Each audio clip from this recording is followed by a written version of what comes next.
Hello කොහමද හැමෝටම. ඉතින් අද මං කතා කරන්නේ ඔයාලා මේ වෙනකොට Google applications use කරනවා. ඒ කියන්නේ ඔයාලා Google සමාගමේ පාවිච්චි කරන application එකක් ඉඳගෙන තමයි ඔයා මේ වීඩියෝ එක අද බලන්නේ. ඒ කියන්නේ YouTube. Google සමාගමට applications ගොඩක් තියෙනවා.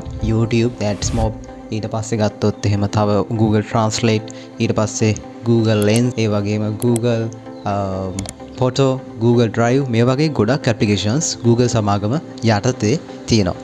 ඉතින් මේ ඇප්ලිකේෂන් හැම දෙයක්ම අපිට පාවිච්චි කරන්න හැකියාවක් තියෙනවා නොමිලේම.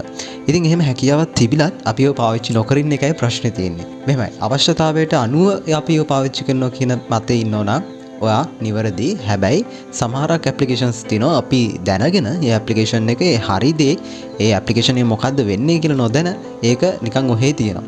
ඒ වගේ වටින ඇප්ලිකේෂන් එකක් Google සමාගම නිර්මාණය කරලා තිනවා Google Lens කියලා. නෝ මොකද්ද මේ ඇප්ලිකේෂන් එක ගැන තමයි අද මම මේ වීඩියෝ එකෙන් ඔයාලට කතා කරන්නේ. අපි බලමු මේ ඇප්ලිකේෂන් එක මොන වගේද, මේ ඇප්ලිකේෂන් එකේ මොන වගේ දේවල් කරන්න පුළුවන් කියලා. ෆෝන් එකටම ගිහිල්ලා. මොකද ෆෝන් එකේ ඉන්න ඇප්ලිකේෂන් යූස් කරන්න පුළුවන්. සාමාන්‍ය මේ ඇප්ලිකේෂන් එක Android phones වල ඒ කාලේ ඉඳන් ආපු phones වලට එන්නේ නැහැ ඩිෆෝල්ට්ම. මේ මෑතක ඉඳන් එළියට ආපු දැනට අවුරුදු දෙකකට කලින් රිලීස් වෙච්ච phones වලට හැම එකටම වගේ මේ ඇප්ලිකේෂන් එක හම්බුණා. Huawei phones වලට නම් හම්බෙන්නේ නැද්ද කොහෙද? මොකද Huawei phone නම් පාවිච්චි කරන්නේ නැහැ. දැන් අලුතෙන් එන phones වලත් Google support නැති හින්දා ඒ phones වල මේ පහසුකම ඇත්තටම නැතුව ඇති මේ ඇප්ලිකේෂන් එක. ඉතින් ඔයාලට පුළුවන් නම් Google එකට ගිහිල්ලා බලන්න Huawei store එකේ මේ ඇප්ලිකේෂන් එක තියෙනවද කියලා Google Lens කියලා ගහලා.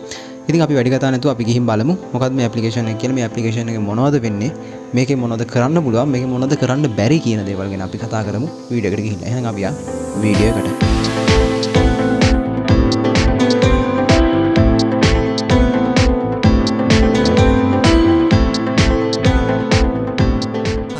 මුලින්ම Play Store එකට යන්න. Play Store එකට ගිහිල්ලා search කරගන්න Google Lens කියලා. මේ තියෙන මම search කරගත්ත එකක්. මගේ phone එකේ default මේන හින්දා දැන් ඒක මගේ phone එකේ ඇවිල්ලා තියෙන්නේ. ඉතින් මම කරන්නේ මෙතනින්ම application එක open කරගන්නවා. ඉතින් ඔයාලට පුළුවන් මේ විදිහට application එක open කරගන්න. application එක open කරගත්තට පස්සේ මෙන්න මේ විදිහට තමයි application එකේ interface ඔයාලට බලා ගන්න පුළුවන් වෙන්නේ. දැන් ඔයාලට පුළුවන් මෙතන බලා ගන්න translate, ඊට පස්සේ text, ඊට පස්සේ search, homework, shopping, place සහ dinner කියලා මේ වගේ options ගොඩක් තියෙනවා. ඉතින් මේ එකින් එක කියන්නේ ඔයාලට පුළුවන් translate කරන්න මොනවා හරි අකුරක් තියෙනවා නම් text එකක්. ඒකත් මම පෙන්නන්නම්. ඒ වගේම ඔයාලගේ text එකක් තියෙනවා නම් ඒ text එක එහෙම් පිටින්ම ඔයාලා මේ photo එක scan කරාට පස්සේ ඒ photo එක තනිකරම ඔයාලා text එකක් විදිහට ගන්න හැකියාවක් තියෙනවා. ඒ වගේම search engine එක තියෙනවා. ඒ වගේම homework, ඒ වගේම shopping, place වගේ මේවා තියෙනවා. දැන් ඔයාලා හිතන්න shopping mall එකක් තියෙනවා. ඔයාලා ඒ shopping mall එකට කියන නම දන්නේ නැත්නම් ඔයාලා ඒ shopping mall එක සම්බන්ධ තොරතුරු දැනගන්න ඕන නම් ඔයාලට පුළුවන් ඒ shopping mall එක scan කරන්න. එතකොට පුළුවන් මේ තොරතුරු දැනගන්න.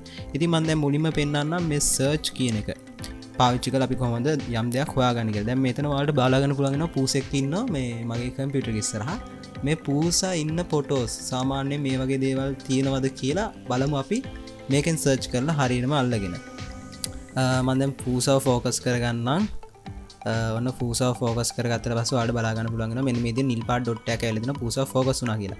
දැන් ආයෙ පූසාව උඩ ක්ලික් කරාට පස්සේ මෙන්න මේ විදිහට පූසෝ ලැප්ටොප් උඩ නිදාගෙන ඉන්න සිද්ධි තියෙන ෆොටෝස් ගොඩාක් අපිට බලා ගන්න පුළුවන්. ඉතින් මේක ඔන්න විදිහට තමයි මම දැන් ඔය සරල උදාහරණයක් පෙන්නන්නේ මේ පූසෙක් ඉන්න එකක්.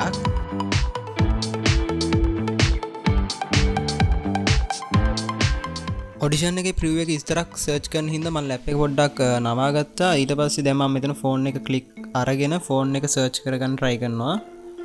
මේක උඩ ක්ලික් කරගමු. දැන් ඔයාලට බලා ගන්න පුළුවන් වෙනවා මේ විදිහට ෆෝන් එක දැන් සිලෙක්ට් කරලා දිනවා අදාළ පරතරය. දැන් ඔයාලට ඕන නම් මේකේ හැම කරලා අදාළ පරතරය සිලෙක්ට් කරගන්න පුළුවන්. එතකොට සර්ච් එන්ජින් එක අඳුර ගන්නවා මෙන්න මේක තමයි අපි දැන් සිලෙක්ට් කරේ කියලා.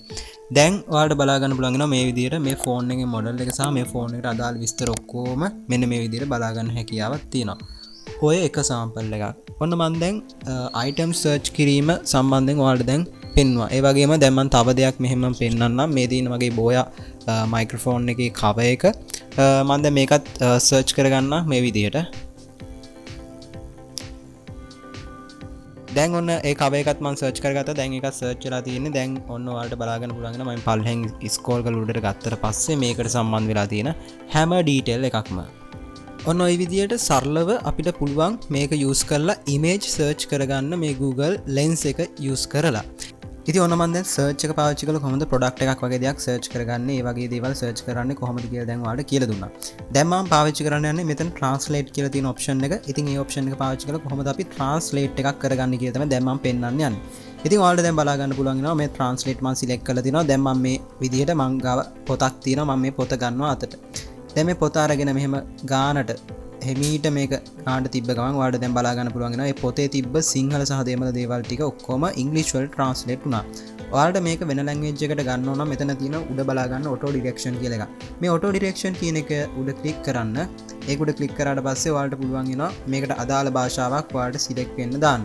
ඉතින් මේ විදිහට එතෙන්ට ඔයාලට ඕන ඉංග්‍රීසිද එහෙම නැත්නම් වෙන මොකක් හරි ලැන්ග්වේජ් එකක්ද කියලා ඔයාලට මෙතන සිලෙක්ට් කරගන්න හැකියාවක් තියෙනවා.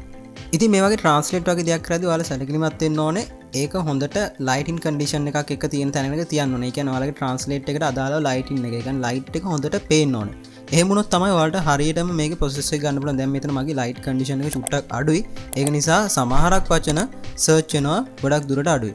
ඒක නිසා ඔයාලා හොඳ lighting condition එකක් තියාගන්න. එතකොට මේ හැම දෙයක්ම හොඳටම search වෙනවා. ඉතින් ඔන්න ඔය විදිහට තමයි translate කියන එක අපිට පාවිච්චි කරන්න පුළුවන්. ඒ වගේම තවත් වැදගත්ම දෙයක් මම පෙන්නන්නම්. මෙතන තියෙනවා අපිට homework කියලා option එකක්. ඉතින් මේ homework කියන්නේ අපිට සාමාන්‍ය වැඩක් තියෙනවා නම් ගෙදර වැඩක්, ඉස්කෝලේ වැඩක් වගේ දෙයක් මොනවා හරි දීලා තියෙනවා නම් ක්ලාස් එකකින් ඒ වගේ දෙයකට අදාළ උත්තරයක් අපිට හොයාගන්න හැකියාවක් තියෙනවා මේ වගේ homework එකක් use කරොත්. මේක කොච්චර දුරට ගොඩක් දුරට accurate ද කියලා මම පාවිච්චි කරලා නැහැ. ගොඩක් දුරට මම homework වගේ දෙයක් මේකෙන් search කරන්නේ නැහැ. මම සරල උදාහරණයක් පෙන්නන්නම්. දැන් මම මෙතන 2 ගුණ කිරීම 2 කියලා දිනවා. ඉතින් ගොඩක් කට්ටිය දන්නවා 2 ගුණ කිරීම 2 කියන්නේ උත්තරේ 4යි කියලා. මේක දැන් සිලෙක්ට් කරනවා. දැන් ඔයාලට පුළුවන් බලා ගන්න මේක සිලෙක්ට් කරාට පස්සේ 2 ගුණ කිරීම 2 4යි කියලා උත්තරෙත් ඇවිල්ලා දිනවා. ඒ වගේම කැල්කියුලේෂන් එකකුත් මෙතන අපිට බලා ගන්න පුළුවන්.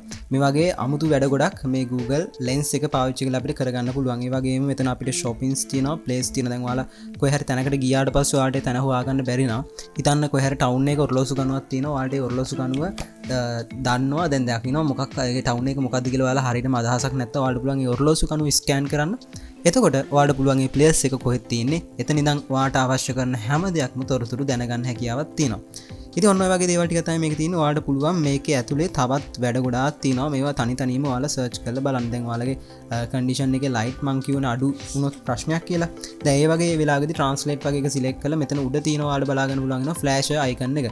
ඒ ෆ්ලෑෂ් අයිකන් එක ක්ලික් කරන්න. ඊට පස්සේ මේක ට්‍රාන්ස්ලේට් වෙන්න දාන්න. එතකොට ඔයාලට බලා ගන්න පුළුවන් වෙනවා මේක ට්‍රාන්ස්ලේට් වෙනවා. මේක හොල්ලන්න එපා. හෙල්ලුනොත් මේක ට්‍රාන්ස්ලේට් කරගන්න අමාරුයි. සාමාන්‍යයෙන් ඔයාලා පොතක් බිම වගේ තියලා මේක සර්ච් කරලා බලන්න ඒක හොයාගන්න පුළුවන්. ඔන්න ඔය විදිහට තමයි මම මේ Google Lens එක සම්බන්ධයෙන් ස්ක්‍රීන් රෙකෝඩ් එකේදී ඔයාලට පැහැදිලි කරන්න අවශ්‍ය වුණේ. මම හිතනවා මේක ගොඩක් ප්‍රයෝජනවත් වෙයි කියලා ඔයාලට. හරි ඔන්න මං හිතනවා මේ වීඩියෝ එක බලලා ඔන්න ලොකු අවබෝධයක් සහ දල අවබෝධයක් සහ පොඩි අවබෝධයක් ඔයාලා මේ Google application සම්බන්ධයෙන්, ඒ කියන්නේ Google Lens application එක සම්බන්ධයෙන් දැන් ඔයාලා පරිණත වෙලා ඉන්නේ. හරිද? ඉතින් ඒක නිසා මං හිතනවා මේ වීඩියෝ එක ගොඩක් ප්‍රයෝජනවත් වෙන්න ඇති. දැන් ඔයාලට පුළුවන් තනින් තන ගිහින් ෆෝන් එක අරගෙන මෙහෙම අල්ලලා මේ මොකද්ද මේ ලයිට් එක කොහෙද තියෙන්නේ, ඊට පස්සේ ඔයාලා හිතන්න මේ කැමරා එක කොහෙද තියෙන්නේ, මේ ස්ටෑන්ඩ් එක කොහෙද තියෙන්නේ, මේ පොත කොහෙද තියෙන්නේ, මේ වගේ හැම දෙයක්ම ඔයාට එක ටික් එකෙන් හොයන්න පුළුවන් කොහෙද තියෙන්නේ මේක මොකද්ද. දැන් ඔයා හිතන්න ඔයාගේ තියෙනවා නම් පොතක් මොකක් හරි කොහේ හරි පොතක් තියෙනවා. ඒ පොතේ cover page එක විතරයි තියෙන්නේ. ඔයාට ඒ පොත ගන්න ඕනේ, ඒකේ මිඩ බලන්න ඕනේ. හැබැයි පිටිපස්සේ page එක ඉරිලා. ගොඩක් පරණ පොතක් කියන හිතන්නකෝ. ඒතර ඔයාට දැන් හරි ඌමනාව දැන් මේ මොකද්ද මේ පොත කියලා බලා ගන්න. ලේසියෙන්ම ඔයාට පුළුවන් වෙනවා එතකොට කොහොමද මේක හරියටම මේ මොකද්ද මේ පොත කොහෙද තියෙන්නේ, මේක රිලීස් කරපු දවසේ මේක අස්සේ දින දැන් මේ පොතේ PDF අනම්මනම් ඇවිල්ලා තියෙනවා. ඒව සම්බන්ධයෙන් හැම ඩීටේල් එකම ඔයාට ගන්න හැකියාවක් තියෙනවා. ඇල්පනෙත් ඉඳන් හැම දෙයක්ම සර්ච් කරන්න පුළුවන්. ඔයා හිතන්න ජනප්‍රිය කවුරු හරි පුද්ගලයෙක් ඉන්නවා ෆොටෝ එකක් අරගෙන එයාගේ ෆොටෝ එක Google Lens එක අප්ලෝඩ් කරලා බලන්න. අප්ලෝඩ් කරපු ගමන් එයාගේ හැම විස්තරයක්, මෙයාගේ Wikipedia එක පවා හැම දෙයක්ම එනවා බලා ගන්න හැකියාවක් තියෙනවා. ඉතින් ඔන්න ඔය සරල ඇප්ලිකේෂන් එක. සරල කියන්නේ මේක සරල කියන්න බෑ. මේක ගොඩක් ප්‍රබල ඇප්ලිකේෂන් එකක්. මේ ඇප්ලිකේෂන් එක අපිට තොරතුරු ඉක්මනින් හොයාගන්න හැකියාවක් තියෙනවා Google search එකට කලින්. එහෙනම් බොහොම ස්තුතියි මේ වීඩියෝ එක බැලුවට. කැමති නම් subscribe කරන්න අපේ channel එකට, like කරන්න මේ වගේ videos උඩට ගන්න. මේ channel එකට support එකක් දෙන්න. අපි ඉස්සරහට ගමනක් යන්න. හොඳ videos ටිකක් ඉස්සරහට ගෙන්න හිතන් ඉන්නවා. share කරන්න videos. ප්‍රශ්න පල්ලෙහෙන් comment section එක තියෙනවා. එතනින් comment කරන්න. එහෙනම් අපි අලුත් වීඩියෝ එකක හම්බෙමු. ගිහින් එන්න හැමෝටම ජය වේවා.